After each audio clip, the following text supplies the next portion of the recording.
when you start to realize and you start to understand that you are only an option for her and you're an option that she can leave very quickly, and she is strictly testing you out to see if you're a good fit for her, and oftentimes she will leave you simply by you building too much of an emotional attachment, you finally start to live life for yourself on your own terms. Can we keep it so for real for like 2 seconds? I want you guys to see what's happening here, okay?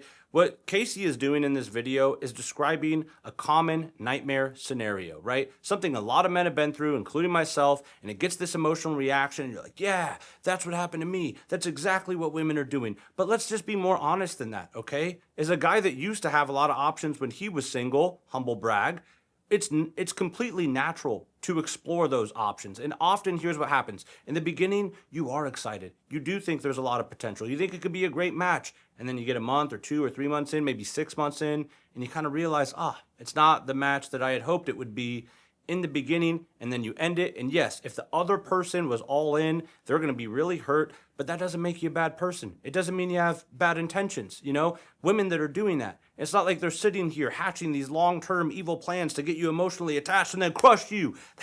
I mean, what are we talking about here, guys? The truth is, the only way for you to recognize and learn what's really important to you in a relationship is to date around and explore your options. And through each experience, you learn a little bit about yourself. You learn a little bit about what you want in a partner, what's important, what's not important. And, eventually over years, you mature and you grow.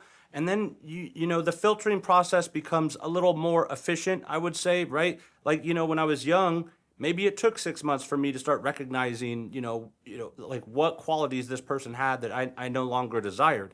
And then as you get more familiar with that, you can kind of filter that out sooner, and people get less hurt and it feels less manipulative. But guys, that's just the way the dating game goes. It's not like everyone out here that's exploring options is evil. So I don't want you to feel that way, because otherwise you're going to have this fear in your head. You're going to be emotionally shut off. You're never going to actually find meaningful connection with a woman that way. And I think that that's what most men truly want.